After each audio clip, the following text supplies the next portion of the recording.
చనిపోయిన సిద్ధు నాన్నమ్మ ఆత్మ బాయ్స్ హాస్టల్కి వెళ్ళింది. కానీ ఎలా వెళ్ళింది, ఎందుకు వెళ్ళింది, తర్వాత ఏం జరిగిందో మనం ఈ స్టోరీలో చూద్దాం. ఇక లేట్ చేయకుండా మూవీని ఓపెన్ చేస్తే చంబకమ్మ అనే ఒక బామ్మ వాళ్ళ ఇంట్లో చనిపోయిన పెద్దవాళ్ళకి సంవత్సరానికి ఒకసారి పెట్టే భోజనం పెట్టి రిచువల్స్ జరుపుతుంటుంది.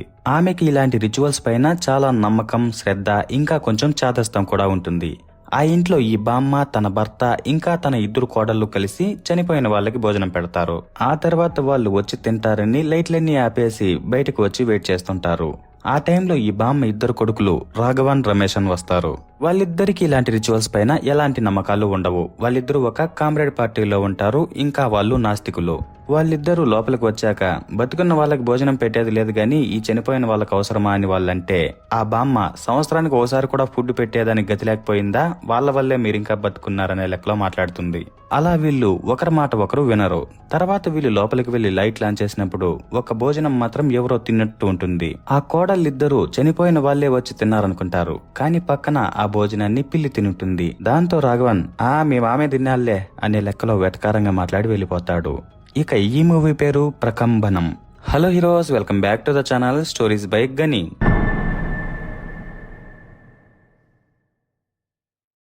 మరోవైపు కాలేజీలో ఈ బామ్మ మనవడు సిద్ధార్థ్ ఉంటాడు. అతనికి కూడా ఈ సంప్రదాయాల మీద నమ్మకం ఉండదు. అలాగే ఇతనున్న హాస్టల్లో ఒకతను పూజలు చేస్తుంటే పూజలంతా ఇక్కడ చేయొద్దని చెప్పాను కదా అని వార్నింగ్ కూడా ఇస్తాడు. ఇక సిద్ధార్థ్కి పుణ్యలాన్, శంకరన్ అనే ఇద్దరు బెస్ట్ ఫ్రెండ్స్ ఉంటారు. వీళ్ళు ముగ్గురు ఫ్రెండ్స్ హాస్టల్ లైఫ్ ని బాగా ఎంజాయ్ చేస్తుంటారు. వీళ్ళలో పుణ్యలాన్ కి గర్ల్ ఫ్రెండ్ కూడా ఉంటుంది. అలాగే సిద్ధార్థ్ ఆ కాలేజీలో గత 2 సంవత్సరాల్లో కాలేజ్ ఎలక్షన్స్ లో పోటీ చేస్తుంటాడు. కానీ 2 సార్లు ఓడిపోయి ఉంటాడు. దాంతో ఈసారి ఎలాగైనా ఖచ్చితంగా గెలవాలనుకుంటాడు. దానికి కారణం ఇదే అతనికి లాస్ట్ ఇయర్. వీళ్ళకి హాస్టల్ వార్డెన్ కూడా ఒక మంచి దోస్తే. వీళ్ళతో పాటు మందు తాగడం, ఎంజాయ్ చేయడం చేస్తుంటాడు. ఇలా ఉన్నప్పుడు ఒకరోజు సడన్ గా సిద్ధార్థ్కి ఒక ఫోన్ వచ్చేసరికి అతను టెన్షన్ గా బయలుదేరి బస్టాండ్ లో దింపడానికి శంకరన్ని నిద్రలేపితే అతను ఫుల్ గా తాగేయడం వల్ల లేవలేని పరిస్థితిలో ఉంటాడు. అదే టైంలో పక్కన పుణ్యలాన్ తన గర్ల్ ఫ్రెండ్ తో మాట్లాడుతూ ఒకసారి మీ ఇంటికి వస్తానని అడుగుతూ ఉంటే ఆ పిల్ల ఏం అవసరం లేదని చెప్తుంటుంది. దానికి పుణ్యలాన్ ఒకసారి ఒప్పుకోవే అని అడుక్కుంటూ కిందికి చూసినప్పుడు సిద్ధు వేరే ఒక అతన్ని పిలుచుకొని బస్టాండ్కి బయలుదేరి వెళ్తాడు. అది గమనించిన పుణ్యలాన్ సిద్ధు ఇంత రాత్రి వేళ వెళ్తున్నాడంటే ఏదో ప్రాబ్లం ఉంటుందని చెప్తూ శంకుని లేపుతుంటాడు. అప్పుడు శంకు సిద్ధు ఇంటికి వెళ్తున్నానని చెప్పారా అన్నా కూడా పుణ్యలాన్ వినకుండా మనం వాడి బెస్ట్ ఫ్రెండ్స్, వాడికి ఏదో ప్రాబ్లం ఉందంటే ఇక్కడే ఉండిపోకూడదని శంకుని నిద్రలేపి అంత రాత్రిలో వెళ్లడానికి వెహికల్ కావాలి కాబట్టి పక్కనే మందు తాగి పడున్న హాస్టల్ వార్డెన్ దగ్గర నుంచి కారు తాళాలు తీసుకుని అదే హాస్టల్లోని పూజారిని బెదిరించి డ్రైవింగ్ కు పిలుచుకుని సిద్ధు సొంతూరు కన్నూరుకు వెళ్తుంటారు. ఇక కన్నూరులో సిద్ధు నాన్నమ్మ చనిపోయి ఉంటుంది. ఈ విషయం తెలిసేసరికే సిద్ధు టెన్షన్ గా ఊరికి బయలుదేరి వచ్చేశాడు. ఇంకా బామ్మని చూడటానికి చాలా మందే వస్తారు. అలాగే సిపిఎన్ పార్టీ వాళ్ళు కూడా వస్తారు. కానీ పెద్ద లీడర్స్ మాత్రం ఎవరూ రారు. ఇక వాళ్ళు ఆమెకి బొకే పెట్టి ఇంకులాన్ జిందాబాద్ అనేలా స్లోగన్స్ చెప్తుంటే అదే టైంకి శంకు, పుణ్యలాన్ కూడా వెళ్తారు.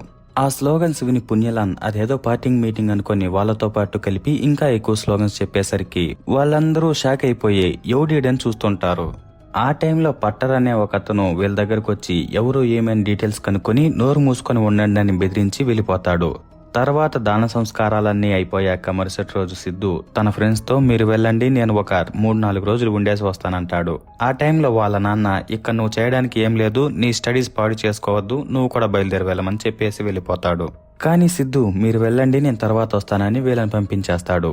ఇక వీళ్ళు కారు తీసుకుని బయలుదేరదాం అనుకున్నప్పుడు పుణ్యలాన్కి పట్టర్ మాటలు, బిహేవియర్ బట్టి అతను ఒక రౌడీ అనుకుని పక్కకు పిలుచుకొని వెళ్లి వీళ్ళ కాలేజీలోని ఎలక్షన్స్ గురించి చెప్పి అన్నా మీ దగ్గర 2 బాంబులు ఉంటే ఇస్తే అవి మా కాలేజీలో వేసి భూకంపం వచ్చిందని సృష్టించి కాపాడినట్టు యాక్టింగ్ చేసి ఎలక్షన్స్ లో గెలుస్తామనేసరికి పట్టర్ ఏమ్రా కన్నూరు వాళ్ళంటే ఎప్పుడు బాంబుల్ని చేతిలో పెట్టుకుని తిరుగుతామనుకుంటున్నావా అని అరుస్తాడు. అప్పుడు పుణ్యలాన్ లేదన్నా సిద్ధు 2 సంవత్సరాల నుంచి ఓడిపోతున్నాడు, ఈసారి కూడా ఓడిపోతే అవమానంతో తలెత్తుకొని తిరగలేము, అందుకోసమే అడిగామంటే సరేలే నేనే దాన్ని స్వయంగా తయారు చేసిస్తానని వీళ్లతో పాటు బయలుదేరతాడు. అప్పుడు పుణ్యలాన్ నువ్వేం అవసరం లేదన్నా సిద్ధుకి ఇచ్చి పంపించమంటే దానికి పట్టార్ అదేమన్నా అరటిపండారా ఇచ్చేదానికని వీళ్లతో పాటు బయలుదేరి వెళ్లిపోతాడు. మరోవైపు సిద్ధుకి వాళ్ళ నాన్నమ్మ గుర్తొస్తుంటుంది. ఆమె అతనికి సపోర్ట్ చేయడం, డబ్బులు ఇవ్వడం చేస్తుండేది. అలాగే ఒకరోజు ఒక పిల్లవాడు వేషం వేసుకుని వచ్చి ఆడి తర్వాత ముందర ఉన్న బొమ్మలను చూసి దాన్ని పట్టుకునేసరికి అతన్ని పిలుచుకొనొచ్చిన అతను ఇలా పట్టుకోకూడదని కొడతాడు. అది చూసిన సిద్ధుకి కోపం వచ్చి అతను కొట్టిన కట్టిని విసిరేసి ఆ పిల్లాడు పట్టుకున్న బొమ్మని అతని చేతికిచ్చి పంపించేస్తాడు. కానీ వాళ్ళ బామ్మకి ఇలాంటి ఆచారాలపై నమ్మకం ఎక్కువ కాబట్టి వాళ్ళని అవమానించాడేమో అని అతన్ని కొడుతుంది. దాంతో సిద్ధు అప్పటి నుంచి ఆమెతో మాట్లాడు. కానీ ఆమెకి ఎప్పుడూ సిద్ధు మీద ప్రేమే. అతనికి తెలియకుండా అతని బ్యాగ్ లో చిప్స్ పెడుతూ ఉంటుంది. అలాగే అతనికి డబ్బులు కూడా ఇచ్చేది. కానీ ఈసారి మాత్రం అతను తీసుకోకుండా వెళ్లిపోయి ఉంటాడు. ఆ విషయాలన్నీ ఇప్పుడు సిద్ధుకి గుర్తొస్తాయి. ఇక ఈ బామ్మ ఆమె ఆస్తిని 2 భాగాలుగా రాసి దాంట్లో ఇల్లుతో కూడిన మొదటి భాగం 55 సెంట్ల భూమిని రాఘవన్కి 2 బిడ్డలున్నారు కాబట్టి వాళ్ళిద్దరి పేరు మీద రాసి, అలాగే రమేషన్కి బిడ్డలెవరూ లేరు కాబట్టి అతని పేరు మీద 10 సెంట్లు మాత్రమే రాసి ఉంటుంది. దాంతో రమేషన్కి వాళ్ళమ్మంటే చాలా కోపం ఉంటుంది. ఇక ఈ కార్యక్రమాలన్నీ అయిపోయాక సిద్ధు హాస్టల్కి బయలుదేరి వాళ్ళ తాతకు బాయ్ చెప్పడానికి వెళ్తే ఆయన, మీ నాన్నమ్మ నీకు ఎప్పుడు డబ్బులు ఇస్తుండేది కదా, ఇంకో తీసుకో అని కొద్దిగా డబ్బులు ఇస్తాడు. సిద్ధు ఫస్ట్ వద్దని తర్వాత తీసుకుంటాడు. అలాగే వాళ్ళ తాత, నాకు నువ్వు ఒక ఫేవర్ చేస్తావా, మీ నాన్నమ్మ అస్థికలు కాశీలో కలుపుతావా అంటే, సిద్ధు నాకు టైం లేదు, నేను పోను, నాన్నకు గాని బాబాయ్కి గాని చెప్పు, అందుకే నువ్వు నాకు డబ్బులు ఇచ్చావా అని డబ్బులు రిటర్న్ ఇచ్చేస్తాడు. అప్పుడు ఆయన, వాళ్ళిద్దరికి చెప్తే వాళ్ళు ఏ పని చేయరు, తన కర్మకాండను కూడా చేయడం లేదు, అందుకనే ఈ అస్థికలన్నా తీసుకుపోయి కలిపితే మీ నాన్నమ్మ ఆత్మ శాంతిస్తుందని చెప్పి ఒప్పిస్తాడు. ఇక సిద్ధు, ఆ కొండను తీసుకువెళ్తే మా ఫ్రెండ్స్ ఎగతాళి చేస్తారు, డబ్బాలో పోసి అని ఒక ముక్కుపొడి డబ్బాలో వేపించుకొని హాస్టల్కు తీసుకువెళ్తాడు. ఇక హాస్టల్లో ఉన్న పట్టర్ని చూసి సిద్ధు షాక్ అయ్యి, నువ్వు ఇక్కడికి ఎలా వచ్చావంటే, పట్టర్, తమ్ముడు తీసుకుని వచ్చాడు, నేను వెళ్తానన్నా కూడా ఉండు అని ఇక్కడే ఉంచేశాడంటాడు. అప్పుడు సిద్ధు పుణ్యలాన్ని బయటకు లాక్కొచ్చి, ఇతను ఎంత తలనొప్పో నీకు తెలుసారా, ఊర్లో ఇతను కనపడలేదని అందరూ పండగ చేసుకుంటున్నారు, మర్యాదగా ఇతన్ని ఫస్ట్ బయటకు పంపు అంటే, పుణ్యలాన్, ఇతను ఇక్కడికి వచ్చాకే నాకు అర్థమైంది, పంపించేస్తానంటాడు. ఆ టైంలో వేరొకతను సిద్ధు వేసిన నామినేషన్ పేపర్లో కొంచెం కరెక్షన్ ఉంది, రా వెళ్దామని సిద్ధుని పిలుచుకుని వెళ్తాడు.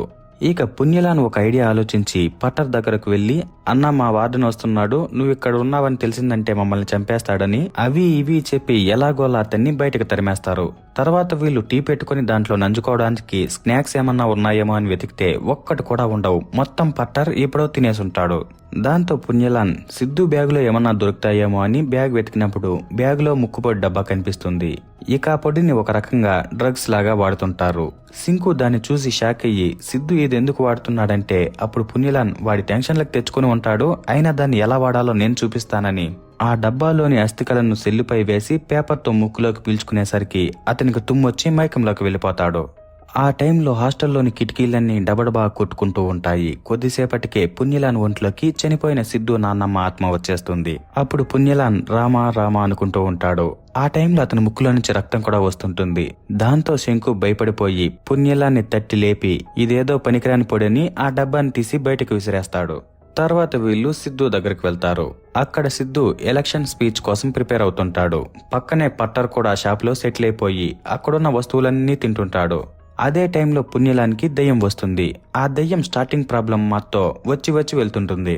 ఇక పుణ్యలాన్ అక్కడున్న షాప్ ఓనర్ నుంచి బాంగ్ తెప్పించుకొని వాళ్ళ ఫ్రెండ్స్ బర్త్డే రోజు ఫస్ట్ ఇయర్ వాళ్ళందరికీ దాన్ని జ్యూస్ లో కలిపి తాపించి వాళ్ళని ఓట్లు వేయనీయకుండా చేసి తర్వాత వీళ్లకు తెలిసిన మిగిలిన వాళ్ళతో ఓట్లు వేయించి గెలుద్దామని ప్లాన్ చేస్తాడు.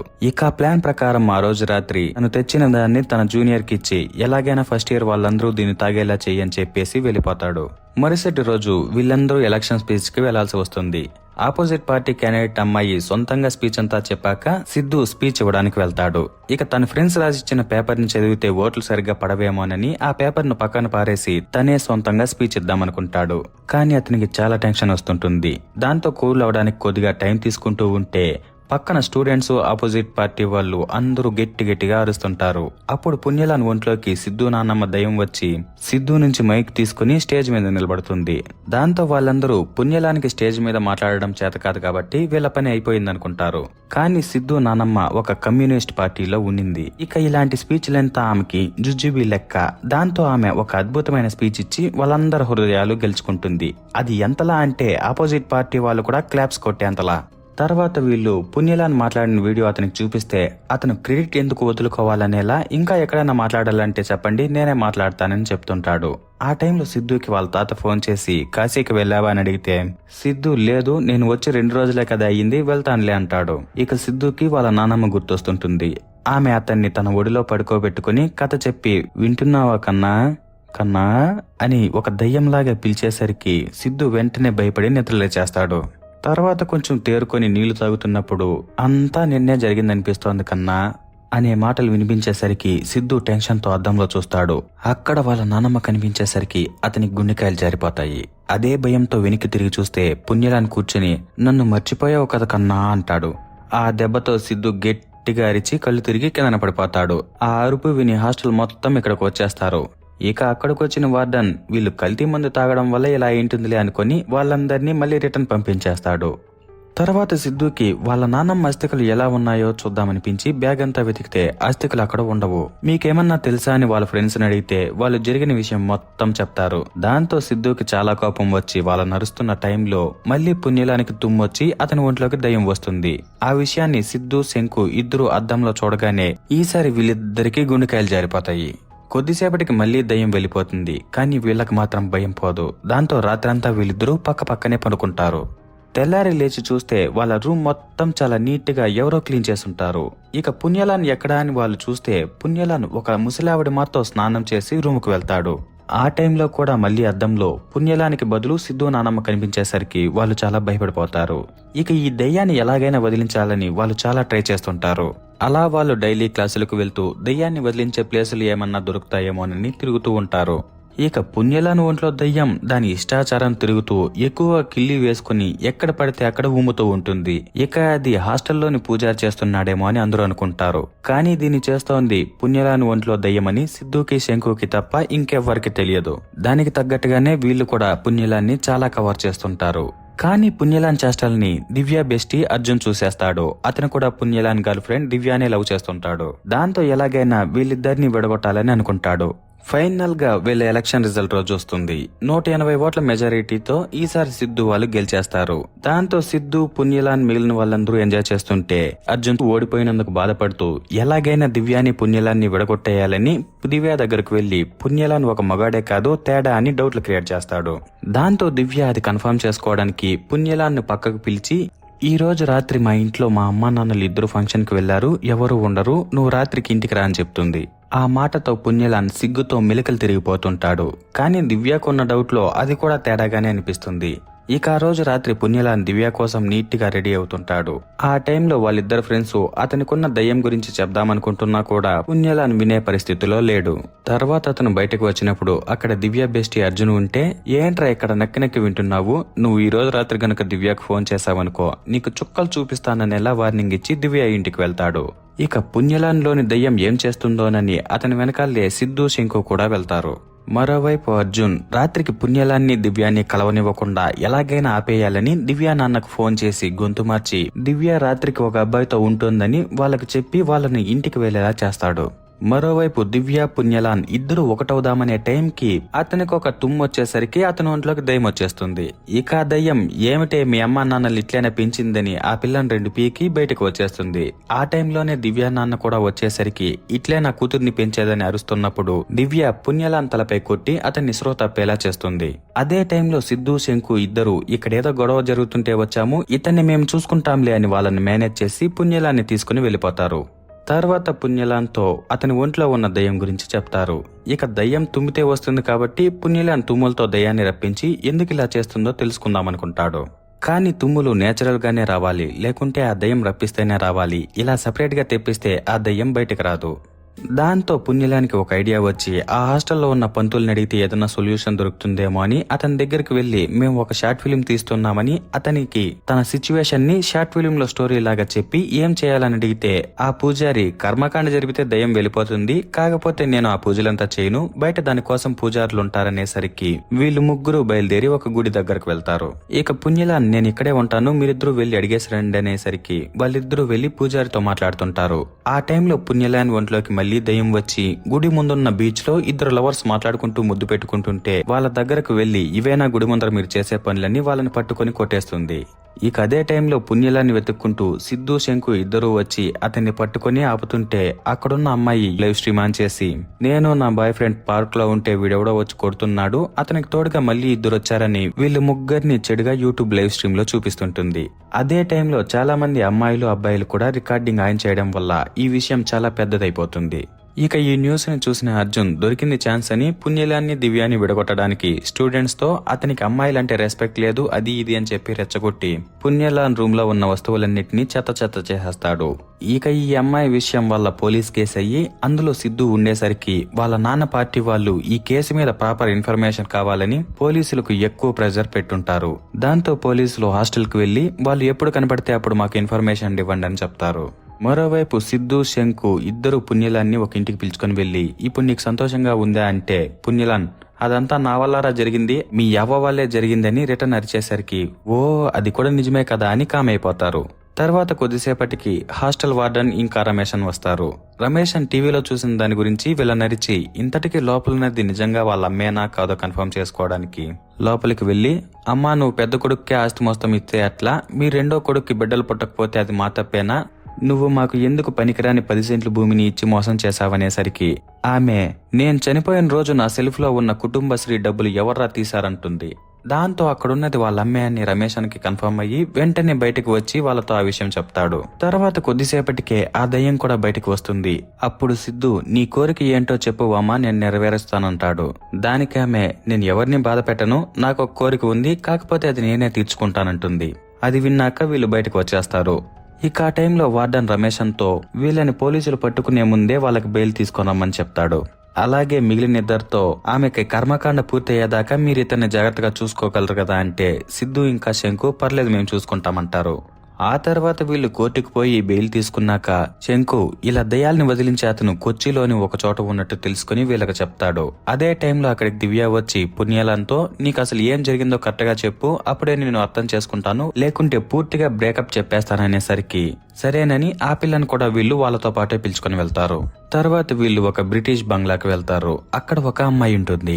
ఆమె వీళ్ళని ఎవరు మీరు ఏం కావాలని అడిగితే వీళ్ళు ఇంటర్నెట్ లో చూసిన దయ్యం వదిలించే విషయం గురించి చెప్తారు. అది విని ఆ అమ్మాయి తన భర్త స్టాన్లీతో నీకు ఎన్నిసార్లు చెప్పాను నా ఫోటోలు నెట్ లో ఇలా అప్లోడ్ చేయొద్దని, మళ్ళీ దయ్యం వదిలించమని నలుగురు వచ్చారు, ఇది నాకు అస్సలు నచ్చడం లేదని అరిచి లోపలికి వెళ్లిపోతుంది. తర్వాత వీళ్ళు కూడా లోపలికి వెళ్తారు. స్టాన్లీ దయ్యం ఎలా పట్టిందని అడిగితే వాళ్ళు అస్థికలు ముక్కుతో పీల్చడం వల్ల పట్టిందని చెప్తారు. ఆ మాటలు వినగానే దివ్య షాక్ అయిపోతుంది. ఇక స్టాన్లీ మాత్రం నవ్వి సరేలే ఇదంతా నాకు జుజుబీ, నేను ఇంతకంటే పెద్ద దయ్యాలనే వదిలించానని చెప్తాడు. ఆ టైంలో అతని భార్య వాళ్ళకి తాగడానికి నీళ్ళ లాంటి డ్రింక్స్ తీసుకుని వచ్చి నేను ఈ సేవలంతా చేయలేనని విసుక్కుంటూ వెళ్లిపోతుంది. ఇక వచ్చిన వాళ్ళందరూ ఇవేం అవసరం లేదని చెప్పిన వెంటనే స్టాన్లీ వాటిని మొత్తం తాగేసి వీళ్ళని పిలుచుకొని దయ్యాలు వదిలించే రూముకు వెళ్తాడు. ఇక దయ్యాన్ని బయటకు రప్పించమంటే అది తుమ్మితేనే వస్తుందని వాళ్ళు చెప్తారు. దానికి స్టాన్లీ ఓ అదంతా ఇబ్బంది లేదులే అని పుణ్యలాన్ చేతిని పట్టుకుని మరో చేత్తో గంట కొట్టి తను పట్టుకున్న చేతిని లాగి వదిలి దయ్యాన్ని రప్పిస్తాడు. ఇక నీకు ఏం కావాలి బామ్మ అని అడిగితే ఆమె నేను వెళ్లిపోతాను కాకపోతే మాధవన్ని నాతో పాటు పిలుచుకుని వెళ్తానంటుంది. ఆ మాటలకు వీళ్ళకి ఏం అర్థం కాదు. కానీ సిద్ధు మాత్రం షాక్ అయిపోతాడు. ఎందుకంటే మాధవన్ మరెవరో కాదు ఆ దయ్యం భర్త అంటే సిద్ధు తాతే. సిద్ధు కూడా వాళ్ళకి ఆ విషయం చెప్తాడు. దాంతో స్టాన్లీ దయ్యాన్ని రిటర్న్ పంపించేసి పాపం ఆ దయ్యం చనిపోయిన దానివల్ల ఒంటరిగా ఫీల్ అవుతోంది, అందుకని తోడు కావాలనుకుంటోంది, అదంతా చాలా నార్మల్, మీరేం కంగారు పడకండి, ఆ దయ్యాన్ని మాక్సిమం 24 గంటల్లో దాని ప్రపంచానికి పంపించేస్తాను, దానికోసం ఆమె జుట్టు కానీ గోర్లు కానీ లేకుంటే అస్థికలు ఏదైనా తెచ్చిస్తే దయ్యాన్ని ఈజీగా వదిలిచ్చేస్తానంటాడు. అలాగే మామూలుగా ఇటువంటి కేసుల్లో చనిపోయిన 41 రోజులోపు ఇలా చేయాలని స్టాన్లీ చెప్తాడు. దానికి సిద్ధు రేపటితో 41 రోజు పూర్తయిపోతుందంటాడు. అప్పుడు స్టాన్లీ అలాగైతే మీరు వెంటనే తీసుకురండి లేకపోతే దయ్యం ఇతని ఒంట్లోనే శాశ్వతంగా ఉండిపోతుంది, ఇతను కోమాలోకి వెళ్లిపోతాడని చెప్పేసరికి వాళ్ళు చాలా భయపడిపోయి ఎలాగైనా వాటిని సంపాదించి తీసుకురావాలనుకుంటారు. అలాగే స్టాన్లీ కొంచెం త్వరగా తీసుకురండి, రేపు రాత్రి నేను నా భార్య రష్యాకి వెళ్లాలని చెప్తాడు. దాంతో వాళ్ళందరూ బయటకు వచ్చేస్తారు. ఆ టైంలో శంకు అక్కడే ఉంటే స్టాన్లీ ఒకవేళ దయ్యాన్ని మీరు కంట్రోల్ చేయలేకపోతే ఆ స్ప్రే తీసుకోండి, జస్ట్ 20K bucks అంటాడు. అంటే దాదాపుగా 18 లక్షల రూపాయలన్నమాట. దాంతో శంకు అంత డబ్బు లేదులే అని వెళ్లిపోతాడు. ఇక సిద్ధు నేను మా ఇంటికి వెళ్లి అస్థికలు తీసుకొని వస్తాను, మీరందరూ ఇక్కడే ఉండండి అంటే పుణ్యలాన్ ఇది నా జీవితం నేను కూడా వస్తానంటాడు. అలాగే దివ్య కూడా వస్తానంటుంది. దాంతో సిద్ధు వాళ్ళందరినీ పిలుచుకొని ఇంటికి వెళ్తాడు. ఇంటి దగ్గర సిద్ధు మిగిలిన వాళ్ళు వెళ్లి రమేషన్తో మాట్లాడుతున్నప్పుడు కారులోని పుణ్యలానికి మళ్లీ దయ్యం వచ్చి ముందరున్న ఆమె భర్త పక్కింటి ఆమెతో మాట్లాడుతుంటే ఆమెకు కోపం వచ్చి నీకు నా మొగుడే కావాల్సి వచ్చిందయ్యే అని ఆమెను కట్టి తీసుకుని తరుముకుంటుంది. ఇక ఆ పక్కింటా మరిచే అరుపులకి వీళ్ళందరూ వెళ్లి పుణ్యలాన్ని పట్టుకుని ఇతనికి పిచ్చి పట్టిందిలే అని వాళ్ళకి సర్ది చెప్పి పంపించేసి పుణ్యలాన్ని లాక్కొని మళ్లీ ఇంటి దగ్గరకు వస్తారు. ఆ టైంలో దయ్యం తన భర్తను చూసి, ఒరే మాధవన్గా, ఇదంతా నీ ప్లానే కదా, నేను ఎప్పుడు చచ్చిపోతానా అని అనుకుంటూనే ఉన్నావు, నేను నిన్ను అస్సలు విడిచిపెట్టను అనేసరికి ఆయన కళ్ళు తిరిగి కిందన పడిపోతాడు. తర్వాత వీళ్ళు పుణ్యలాన్ని కట్టేసి మాధవన్ని నిద్రలేపిన తర్వాత, ఆయన మీ నాన్నమ్మ అస్థికలు నేను కాశీలో కలపమని చెప్పాను కదరా, ఎందుకు చేయలేదు, తనకి ఒకరు కూడా మనశ్శాంతి కల్పించే వాళ్లే లేరా అని బాధపడతాడు. అప్పుడు సిద్ధు, మిగిలిన అస్థికలు ఇవ్వు తాత అంటే మీ బాబాయ్ తీసుకున్నాడంటాడు. ఇక రమేశన్ వాళ్ళమ్మ వచ్చి ఎక్కడ అతన్ని పట్టుకుంటుందో అని భయపడి ఆమె మిగిలిన అస్థికలను పక్కన చల్లి సమాధి మాతో కట్టించుంటాడు. ఆ విషయాలు వినగానే వీళ్ళకి అసలు ఏం చేయాలో అర్థం కాదు. ఇక ఆ విషయాన్ని సిద్ధు పుణ్యలానికి చెప్తే, అతను మీరు నన్ను చంపేదానికే ఉన్నారు కదరా అని వాళ్ళని అరిచేసరికి వాళ్ళు పక్కకు వెళ్లి ఇక ఏం చేద్దామని మాట్లాడుకుంటూ ఉంటారు. ఆ టైంలో పక్కన సిద్ధు తమ్ముడు ఉంటే పుణ్యలాన్ అతనితో కట్లు విప్పించుకునేస్తాడు. ఆ కట్లు విప్పిన వెంటనే మళ్లీ పుణ్యలానికి తుమ్ము వచ్చి అతని ఒంట్లోకి మళ్లీ దయ్యం వచ్చేస్తుంది. ఇక ఆ దయ్యం మాధవన్ని ఖచ్చితంగా చంపేస్తానని తరుముకుంటుంది. దాంతో ఆయన రూమ్ లోకి వెళ్లి దాక్కునేసి, నువ్వు చచ్చినా కూడా నన్ను వదలవయ్యే అని అరుస్తాడు. దానికి ఆమె, నువ్వు పెద్ద మంచోడివి మాతో చెప్తున్నావారా అని ఫ్లాష్ బ్యాక్ చెప్తుంది. సిద్ధు బామ్మ చనిపోయిన రోజు ఆమె చపాతీలు తింటుంటే వెనుక మాధవన్ కిటికీలో నుంచి పక్కించి ఆమెను చూస్తుంటాడు.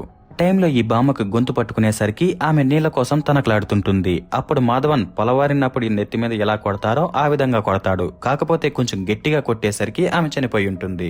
ఆ విషయానికి మాధవన్, నేను నీకు సాయం చేసేదానికే కదా నేను అలా కొట్టానంటే, దానికి ఆ దెయ్యం నేను కొట్టి చూపిస్తాను రారా అంటుంది. దాంతో మాధవన్, దీన్ని దూరంగా తీసుకువెళ్లిపోండని లోపల ఉన్న వస్తువులన్నీ వీళ్ళ మీద విసురుతూ తర్వాత రూమ్ లో దాక్కునేస్తాడు. ఇక బయట మిగిలిన వాళ్ళందరూ ఆమెను పట్టుకుంటారు. కానీ ఆమె అందరిని విడిపించుకునేస్తుంది. ఆ టైంలో శంకుకి అక్కడ ఉన్న ముక్కుపడి డబ్బా కనిపించి, ఇలాంటిదే నేను రూమ్ లో నుంచి బయట పడేశాను, మనం అక్కడికి వెళ్తే అస్థికలు దొరకచ్చని సిద్ధుకు చెప్తాడు. ఇక పుణ్యలాన్ని ఎంత చెప్పినా వినకుండా ఉండేసరికి దాంతో సిద్ధు దయ్యం దగ్గరకు వచ్చి, ఎందుకు ఇలా చేస్తున్నావు బామ్మ, మమ్మల్ని అందరినీ కూడా చంపేయని తన తమ్ముడిని ముందరకు తోసేసరికి ఆమె, నేను నా బిడ్డల్ని చంపుకుంటానా అనే లెక్కలో బాధపడుతుంటుంది. అదే టైంలో మాధవన్ వెనకాల నుంచి కట్టెతో దయ్యం తలపై కొట్టి, దీన్ని ఇక్కడి నుంచి తీసిపోండి అంటాడు. అతను చేసిన పనికి సిద్ధుకి కోపం వస్తుంటుంది. కాకపోతే ఇప్పుడు కోపడే సిచ్యువేషన్ కాదని పుణ్యలాన్ని తీసుకుని తిరిగి హాస్టల్కి వెళ్లిపోతాడు. ఇక దివ్యాన్ని వరండాలోనే ఉండమనేసి వీళ్ళు ముగ్గురు రూమ్ లోకి వెళ్తారు. ఆ టైంలో పుణ్యలానికి మళ్లీ అద్దంలో దయ్యం కనిపిస్తుంది. దాంతో వాళ్ళు కొద్దిసేపులు భయపడి ఇక ఆ డబ్బాను ఎలా విసిరితే ఎంత దూరం పడుతుందో శంకుతో డబ్బాను విసిరించి కిందన ఉన్న దివ్యాతో అది ఎక్కడ పడిందో గమనించమని చెప్పి తర్వాత వీళ్లు కూడా వెళ్లి ఆ డబ్బా పడిన చోట వెతుకుతుంటారు. అదే టైంలో పైన దివ్య బెస్టీ అర్జున్ దొరికింది ఛాన్స్ అని పుణ్యలాన్ని మిగిలిన వాళ్ళని కొట్టడానికి హాస్టల్లోని స్టూడెంట్స్ ని రెచ్చగొట్టి పిలుచుకొనొస్తాడు. అదే టైంలో మరోవైపు బీచ్ లో దెబ్బలు తిన్న వాళ్ళకు కూడా ఒక గ్యాంగ్ తో వీళ్ళ కోసం వెయిట్ చేస్తుంటారు. ఫైనల్ గా కొద్దిసేపటికి శంకుకి డబ్బా దొరుకుతుంది. కానీ రెండు గ్రూపులు వాళ్ళు వీళ్ళని తరుముకుంటారు. తర్వాత వాళ్ళు కొద్దిసేపులు కొట్టుకున్నాక పరిస్థితి చేజారిపోతోంది, సిద్ధుని మిగిలిన వాళ్ళందరూ కొట్టేస్తారు అన్నప్పుడు పుణ్యలాన్ ఒంట్లోకి సిద్ధు బామ్మ దయ్యం వచ్చి వాళ్ళందరినీ తుక్కుగా కొట్టేస్తుంది. ఆమె కొట్టే కొట్టుడు చూసిన అర్జున్ సైలెంట్ గా ఎస్కేప్ అయిపోతాడు. అదే టైంలో పుణ్యలాన్ అమ్మా నాన్నలు కూడా వచ్చి పుణ్యలాన్ని ఆపితే ఆమె ఒంట్లో ఉండే దయ్యం వాళ్ళు కూడా వీళ్ళని కొట్టేదానికి వచ్చారేమో అని వాళ్ళని కూడా కొట్టేస్తుంది. ఇక ఫైట్ మొత్తం అయిపోయాక లాస్ట్ లో పట్టర్ ఒక జీపులో బాంబు తీసుకుని వచ్చి వీళ్ళ మీద వేసి పుణ్యలాన్ని మిగిలిన వాళ్ళని జీపులో పిలుచుకుని వెళ్లిపోతాడు. ఆ బాంబు వల్ల పుణ్యలాన్ ఒంట్లో దయ్యం ఉండదు. మళ్లీ అతనికి తుమ్మొచ్చేసరికి దయ్యం రిటర్న్ వచ్చి వాళ్ళందరూ వెళ్లిపోయారా అని ఆడగొంతుతో మాట్లాడేసరికి పట్టర్ భయపడి జీపు నిలిపేసి పారిపోతాడు. తర్వాత వీళ్ళు ఆ జీపును తోలుకుంటూ స్టాన్లీ ఇంటికి వెళ్తారు. మరోవైపు రాఘవన్ రమేశన్ కూడా వాళ్ళమ్మ మీద ఉన్న భయంతో చనిపోయిన వాళ్ళకు భోజనం పెట్టే మాతోనే వాళ్ళమ్మకు కూడా పెట్టి పూజిస్తుంటారు. వీళ్ళు ఇంట్లోకి వెళ్లి స్టాన్లీని వెతికితే అతను ఎక్కడా కనపడడు. ఈడు ఏమయ్యాడ్రా బాబు అనుకుంటూ టెన్షన్ పడుతూ మొత్తం వెతికితే అతని తలకిందులుగా ఎవరో కట్టేసుంటారు. ఇక వీళ్ళు వెళ్లి అతని కట్లు విప్పాక ఏమైందని అడిగితే స్టాన్లీ భార్య ఇతను దయ్యాల్ని వదిలించడం మందు తాగడం చేస్తున్నాడని ఇతన్ని కట్టేసి ఉన్న డబ్బులంతా తీసుకుని ఎయిర్పోర్ట్ కు వెళ్లిపోయి ఉంటుంది. స్టాన్లీ ఆ విషయం వీళ్ళకి చెప్పి ఆమెను ఆపాలని బయలుదేరుతుంటాడు. కానీ వీళ్ళు ఈ దయ్యాన్ని ఇప్పుడు వదిలించకపోతే టైం అయిపోయి శాశ్వతంగా అది ఇతని ఒంట్లోనే ఉండిపోతుంది కదా, ఫస్ట్ దీన్ని వదిలించేసి వెళ్లిపోండి అంటారు. స్టాన్లీ ఫస్ట్ తన భార్య దగ్గరకు వెళ్లాలనుకుంటాడు. కానీ వీళ్ళు ఎంత చెప్పినా కూడా వినకుండా ఉండేసరికి సరేలేనని దయ్యాన్ని వదిలించడానికి ఒప్పుకొని అస్థికలు తెచ్చారా అంటే తెచ్చామంటారు. కానీ అక్కడున్న పెద్ద ట్విస్ట్, శంకు ముక్కుపొడి డబ్బా తీసుకుని వచ్చింటాడు కానీ అది అస్థికలు ఉండే ముక్కుపొడి డబ్బా కాదు. దాంతో వీళ్ళకి ఏం చేయాలో అర్థం కాకుండా ఏదో ఒకటి మీరే చేయండి అని స్టాన్లీని వదలకుండా ఉండేసరికి స్టాన్లీ, ఇంతవరకు నేను ఎటువంటి వస్తువులు లేకుండా దయ్యాన్ని ఎప్పుడూ వదిలించలేదు, ఏముంది ఫస్ట్ టైం ట్రై చేద్దామని అతను ఈ దయ్యం మెడలో ఒక మాల వేసి ఇది కనుక మెరిసిందంటే దయ్యం వెళ్లిపోయినట్టని చెప్పి పూజ మొదలు పెడతాడు. ఇక దయ్యాల పూజలు చెప్పినంత సులువుగా ఉండవు కాబట్టి, అది కూడా వస్తువులు లేకుండా ఉన్నాయి కాబట్టి ఆ దయ్యం చాలా ఉద్రేకపడిపోతూ ఉంటుంది. దానికి తగ్గట్టుగానే పక్కన కూడా కొన్ని దయ్యాలు వచ్చేస్తుంటాయి. ఇక ఈ పుణ్యలాన్ ఒంట్లో ఉన్న బామ్మ దయ్యాన్ని కంట్రోల్ చేయలేక ఆ స్టాన్లీ పక్కన ఉన్న 18 లక్షల విలువైన పొడిని కూడా ఆ దయ్యం మీద వాడేస్తాడు. దాంతో ఆ దయ్యం గమ్ము నిండిపోతుంది. ఇక స్టాన్లీ ఆ దయ్యం వెళ్లిపోయిందిలే అని మాల తీసేస్తాడు. కానీ అది ఇంకా మెరవలేదు కదా అని వాళ్ళు అడిగితే, కొన్నిసార్లు అది మెరిసేదానికి టైం పడుతుందిలే, నేను వెళ్లి దీన్ని డిస్పోజ్ చేస్తానని బయటకు వచ్చి తన కారును తీసుకుని ఎయిర్పోర్ట్ కు వెళ్లిపోతాడు. ఇంటి లోపల వీళ్ళు ఈ దయ్యం వెళ్లిపోయిందో లేదో కన్ఫర్మ్ చేసుకోవడానికి అద్దంలో చెక్ చేస్తే ఆ దయ్యం పుణ్యలాన్ ఒంట్లోనే ఉంటుంది. అది చూసి వీళ్ళు చాలా భయపడిపోతుంటారు. అది సరిపోదన్నట్టు ఆ రూమ్ లోని ఇంకా కొన్ని భయంకరమైన దయ్యాలు కూడా విడుదలైపోయి ఉంటాయి. మరోవైపు స్టాన్లీ కారులో వెళ్తుంటే పట్టర్ కారుని ఆపి, నన్ను మీతో పాటు తీసుకువెళ్ళండి, ఇక్కడ ఏ బండి రావడం లేదని అతను వద్దన్నా కూడా వినకుండా కారెక్కేస్తాడు. మరోవైపు మాధవన్ బ్యాగులో బట్టలు సర్దుకుని పిల్లాడిలా రెడీ అయ్యి ఎక్కడికో వెళ్లడానికి బయటకు వచ్చేసరికి పైన ఉన్న అతని భార్య ఫోటో తలపై పడి అతను కిందన పడిపోతాడు. అప్పటికి టైం కరెక్ట్ గా 12 అయ్యుంటుంది. అంటే 41 రోజు పూర్తయిపోయి ఉంటుంది. ఇక ఈ దయ్యానికి ఏమవుతుందో తెలియదు కానీ పుణ్యలాన్ ఒంట్లో నుంచి ఆ బామ్మ దయ్యం పూర్తిగా వెళ్లిపోతుంది. అది కన్ఫర్మ్ చేసుకోవడానికి అద్దంలో చెక్ చేస్తే అక్కడ పుణ్యలాన్ మాత్రమే ఉంటాడు. దాని అర్థం ఆ దయ్యం పూర్తిగా వెళ్లిపోయిందని. అసలు ఆ దయ్యం ఎలా వెళ్ళిందో కొంచెం వెనక్కి వెళ్లి చూస్తే కారులో స్టాన్లీ వెళ్తున్నప్పుడు టెన్షన్ కి పట్టర్ని సిగరెట్ ఉందా అని అడిగితే లేదు ముక్కుపొడి ఉందని ఇస్తాడు. అది సిద్ధు బామ్మ అస్థికల డబ్బా. పట్టర్ని రూమ్ లో నుంచి తరిమేసిన తర్వాత శంకు ఆ డబ్బాని బయటకు విసిరేసుంటాడు. అది నడుచుకుంటూ వెళ్తున్న పట్టర్ మీద పడేసరికి దాన్ని తీసుకుని లోపల పనికొస్తుందిలే అని బ్యాగ్ లో పెట్టుకుని ఉంటాడు. ఇక దానిలోని పొడినే స్టాన్లీ పీల్చగానే ఆ దయ్యం స్టాన్లీ ఒంట్లోకి వచ్చుంటుంది. అలాగే ఈ కారులో అతని ఇంట్లోని దయ్యాలన్నీ కూడా వెళ్తుంటాయి. మరోవైపు మాధవన్కి కూడా ఏమీ కాదు. తర్వాత అతను గోవాకి వెళ్లి ఎంజాయ్ చేస్తున్నప్పుడు పక్కన ఒక ఆమె ఎలా ఉంది బాగుంది కదా చూడ్డానికి అంటుంది. ఆ గొంతు ఎక్కడా విన్నట్టుంది అని మాధవన్ షాక్ లో పక్కకు తిరిగి చూస్తే అతని భార్య స్టాన్లీ బాడీని పూర్తిగా స్వాధీనం చేసుకుని ఉంటుంది. ఆమె నిన్ను వదిలి నేను ఎక్కడికి వెళ్ళను అనేసరికి మాధవన్ అక్కడి నుంచి పారిపోతుంటాడు. అక్కడితో సినిమా అయిపోతుంది. ఇక ఈ ఎండింగ్ అర్థం సింపుల్ గా చెప్పాలంటే ఆమె ఎండింగ్ లో ఎవరికీ హాని చేయకుండా దయ్యం వెళ్లిపోయిందని చెప్పి మోసం చేసి పారిపోయిన స్టాన్లీ ఒంట్లోకి దూరి మంచోడో చెడ్డోడో అది ప్రేమో ప్రతీకారమో పక్కన పెడితే ఆమె తన భర్తను వదిలి వెళ్ళలేక అతనితో పాటే ఉండిపోయింది. ఇదే ఈ మూవీకి హ్యాపీ ఎండింగ్. నాకైతే వాళ్ళిద్దరు బిహేవియర్ ని బట్టి ఆ బామ్మకి ఆమె భర్తపై ఉన్నది ప్రేమ అనిపించింది. మరి ఈ విషయం మీకు ప్రేమ అనిపించిందో ప్రతీకారం అనిపించిందో మీ ఒపీనియన్ కామెంట్ చేయండి. ఈ వీడియో మీకు నచ్చింటే వీడియోని లైక్ చేసి షేర్ చేసి మరిన్ని ఇంట్రెస్టింగ్ స్టోరీస్ కోసం మన ఛానల్ ని సబ్స్క్రైబ్ చేసుకోండి. Okay, bye bye.